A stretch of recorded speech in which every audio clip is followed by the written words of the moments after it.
자, 이번 영상에서는 1차 부등식의 마지막 파트인 이 절대값 기호를 포함한 1차 부등식 파트를 한번 살펴보겠습니다. 자, 절대값 기호가 뭔지 기억이 나실까요? 요거 중학교 때 배우고 왔었는데 요 내용 한번 다시 볼게요. 자, 우리가 절대값, 수학에서 절대값이라고 하는 개념이 있어요. 좀 쉽게 생각하면 어떤 우리가 절대적인 값이라고 하는 건데, 절대적인 건 일상생활에서도 아주 강력한 무언가를 의미하는 거죠. 뭐 약간 절대반지 같은 그런 느낌. 그래서 이 절대값도 굉장히 강력한 어떤 수학에서의 의미를 가집니다. 절대값이라고 하는 건 원래 의미는 뭐냐면요. 이 수직선에서 원점으로부터, 자, 원점, 수직선에서 원점이 어디예요? 0인 점이죠. 원점, 0으로부터의 거리를 의미합니다. 자, 그러면 예를 들어 뭐 2의 절대값 이런 걸 물어봐요. 어떤 숫자의 절대값이라고 하는 걸 찾는 건데, 2라는 숫자는 지금 수직선에서 0이 여기 있고 2가 여기 있죠. 자, 그럼 이 원점에서부터 2까지 거리가 얼마예요? 거리가? 그렇죠. 누가 봐도 0에서 2까지니까 거리가 2죠? 그래서 2의 절대값은 2입니다. 자, 그럼 마이너스 3의 절대값을 찾아봅시다. 어떤 숫자의 절대값을 의미하는 건데, 절대값이라는 건 0이라는 원점에서부터 이번에 마이너스 3 왼쪽에 있어요. 그럼 원점에서부터의 거리가 몇인가요? 거리가, 그렇죠, 0에서 마이너스 3까지는 3칸 왼쪽으로 오는 거니까 거리가 3입니다. 그래서 우리가 이 어떤 수의 절대값이라고 하는 건 원점에서부터 그 수까지의 거리를 의미하는데, 플러스면 오른쪽으로 갔을 거고요. 마이너스면 왼쪽으로 가는 거겠죠? 아무튼 거리라고 하는 개념은 이제 방향은 오른쪽 왼쪽이어도 값은 실제로는 그냥 양수로 나오게 됩니다. 그래서 우리가 이제 중학교 때 쉽게 생각할 때는 그냥 어떤 숫자의 절대값은 앞에 있는 부호를 떼고 그냥 쓰면 된다. 그래서 마이너스 3에서 마이너스 떼고 쓰면 3이죠. 그래서 이런 식으로 공부를 했었죠. 그래서 원래 의미는 이렇습니다. 수직선에서 원점으로부터의 거리. 자, 이 의미를 알고 계시는 게 이제 이 부등식을 푸실 때 도움이 됩니다.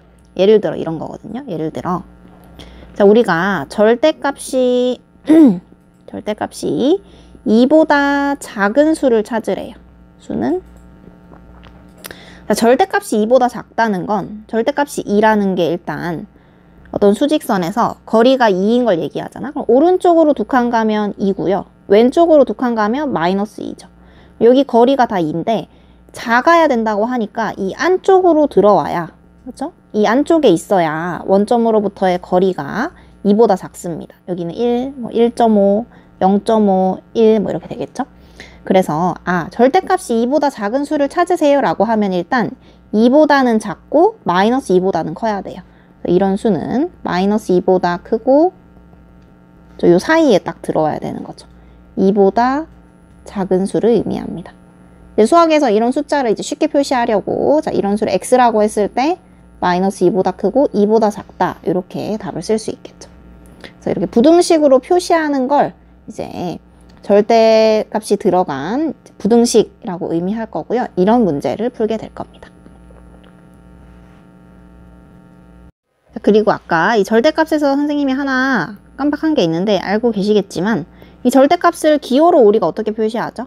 그렇죠. 우리 절대값 기호는 이 어떤 숫자의 양쪽에 그렇죠? 이 기둥 형태, 약간 1보다는 좀 크면서 너무 크지는 않은 이런 바 형태로 양쪽을 가로막아 주시면 얘가 절대값을 의미하고요.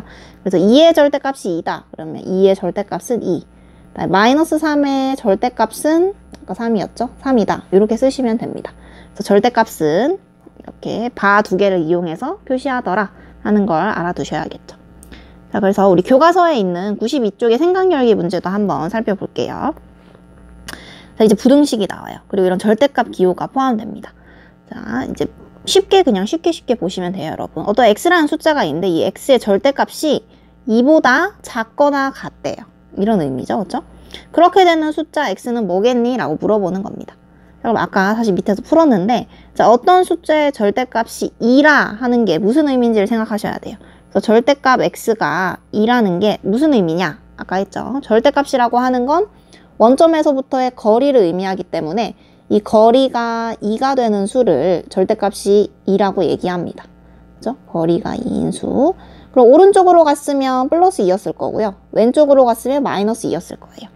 그래서 이 등식에 들어가는 x값은 플러스 2가 될 수도 있고 마이너스 2가 될 수도 있죠. 그렇죠? 원점으로부터 거리가 2인 점은 두 개가 있습니다.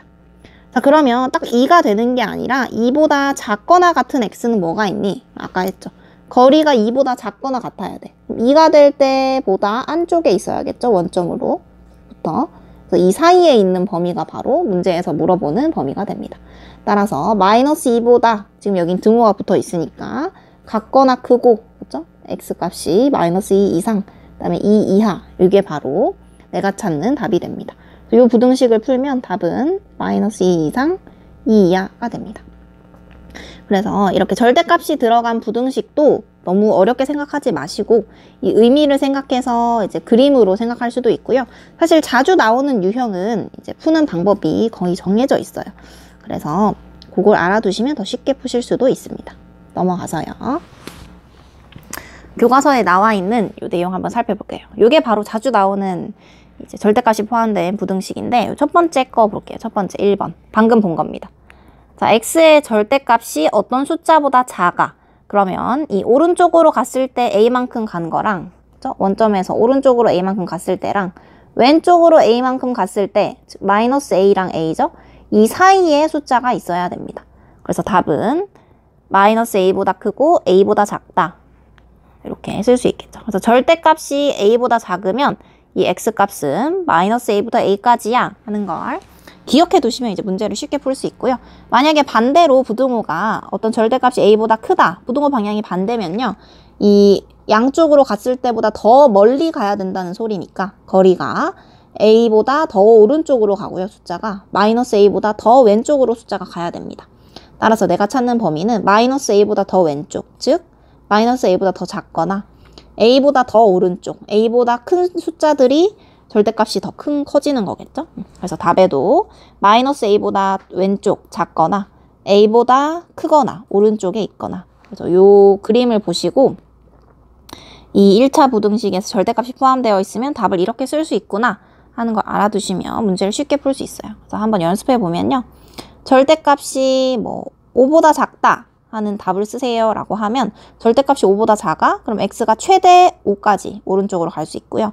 최소 마이너스 5까지 갈 수 있겠죠? 그래서 부등식을 풀면 이렇게 바로 답을 낼 수 있다 하는 거고, 자, 반대로 절대값이 뭐 예를 들어 3보다 같거나 크다 하는 걸 푸세요 라고 하면 x값이 왼쪽으로 갔을 때 마이너스 3보다 더 왼쪽으로 가야 돼서 작거나, 또는 x값이 3보다 더 오른쪽으로 와서 커지거나, 이렇게 답이 두 가지가 됩니다. 두 개 또는 이라는 건 얘도 되고 얘도 된다라는 얘기예요. 그리고 이제 부등식을 푸실 때 등호가 붙어 있으면 똑같이 따라가시면 돼요. 등호가 없으면 똑같이 없게 이렇게 답을 써주시면 됩니다. 그래서 절대값이 포함된 부등식은 이 두 가지 종류니까 이제 푸실 때 이 그래프를 일일이 다 그려보진 않더라도 얘는 이해를 하시고요. 빨리 푸실 땐 이렇게 답을 바로바로 낼 수 있는 게 좋겠습니다. 자, 그래서 이걸 이용해서 여기 있는 예제 4번을 한번 풀어볼게요. 자, 예제 4번은 갑자기 조금 다른 형태를 띠기는 하는데, 자, 앞에서는 분명히 x의 절대값이 4보다 작다 이런 문제들이었는데 갑자기 이 절대값 안에 이렇게 식이 통째로 바뀌어서 들어가 있어요. 이 오른쪽에 있는 2번도 마찬가지죠. 절대값 안에 x가 아니라 2x 빼기 3 이런 식으로 통째로 다른 식이 들어가 있죠. x가 아닌. 자, 그러면 여러분 당황하지 마시고 아까처럼 문제를 똑같이 푸시되 이 x자리를 x-2로 통째로 바꿔서 쓰시는 거예요. 그래서 아까 이 부분이 뭐 x라고 생각해 보세요. 이 안에 있는 게 절대값이 4보다 작아 라고 하면 그 풀이의 답은 이 안에 있는 게 마이너스 4보다 크고 4보다 작아야 된다고 했죠. 그렇죠? 절대값이 오른쪽으로 4만큼 갔을 때 왼쪽으로 4만큼 갔을 때 마이너스 4부터 4니까 요 사이에 답이 들어와야 된다고 했습니다. 그러면 요 x를 쓸 자리를 x-2로 통째로 쓰시고요. 내가 찾는 건 이제 x값의 범위를 답으로 찾는 거니까 여기서 x의 범위를 찾으시면 돼요. 찾는 방법은 이렇게 교과서처럼 분리해서 우리 아까 배웠죠? 부등식이 이렇게 두 개 연결되어 있으면 1번 부등식, 2번 부등식 연립해서 푸셔도 되고요. 이런 애들은 사실 좀 더 쉬워요. 왜냐하면 어차피 x는 이 중간에만 있고 양변은 전부 다 숫자이기 때문에 이 전체 양변에다가 똑같이 x-2에서 2를 없앨 수 있는 방법, 그렇죠? 전부 다 2를 더하면 되겠죠. 그래서 2를 세 변에다가 다 더해줍니다. 그러면 마이너스 4에다 2를 더하면 2고요. 2가 크다. 중간은 x가 되고 4에서 2 더하면 6이죠. 이렇게 바로 푸셔도 마이너스 4에다 2 더하면 마이너스 2죠, 여러분. 자, 이렇게 한 방에 푸셔도 답은 똑같이 나옵니다. 그래서 이 연립부등식을 푸셔도 되고 아니면 이 중간에만 x가 있고 나머지 다 숫자면 그냥 한 번에 이제 세 변에 똑같은 숫자를 더하거나 빼도 된다. 이렇게 푸실 수 있습니다. 자, 2번 문제도 마찬가지로 이 안에 있는 식이 x가 아니라 어떤 다른 복잡한 식이어도 이 통째로를 이제 절대값의 5보다 크다 하는 부등식을 풀면요. 이 안에 있는 게 마이너스 5보다 작거나 같거나 또는 안에 있는 게 5보다 커야 되죠. 아까 절대값을 포함한 부등식을 푸는 방법이 이거였어요. 그럼 이 안에 있는 식을 그대로 집어넣어서 각각을 푸시면 됩니다. 그래서 예를 들어 이 안에 있는 식 2x 빼기 3이 마이너스 5보다 작거나 또는 이 안에 있는 식이 5보다 크다. 이 두 가지 식이 답이 되고요. 내가 원하는 건 구체적으로 x의 범위니까 이 1차 부등식을 여러분들이 푸시면 돼요.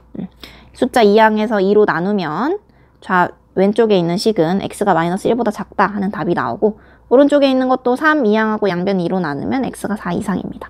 자, 얘는 또는이기 때문에 공통 부분이 아니라 무조건 이 두 개를 다 답으로 쓰셔야 돼요. 그래서 이렇게 풀더라. 넘어갑니다. 그래서 하나만 연습해 볼게요. 자, 요거 하나 풀어볼게요. 2번. 자, 우리 지금 문제 4번에요. 두 번째 문제인데요.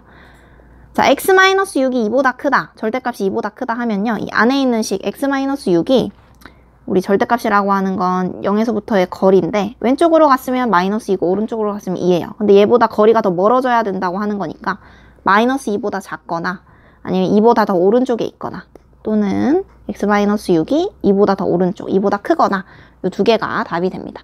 자, 그럼 내가 원하는 건 x의 범위니까 자, 요 왼쪽에 있는 식 풀어보면요. x는 마이너스 6 오른쪽으로 이항하면 플러스 6이 돼서 마이너스 2에다 6 더하면 x가 4보다 작다 되고요. 자, 오른쪽에 있는 식 얘도 똑같이 마이너스 6 오른쪽으로 이항하면 x가 8보다 크다 되겠죠. 그래서 2번 문제 답은 이게 그냥 답이에요. 답. x가 4보다 작거나 또는 x가 8보다 크다.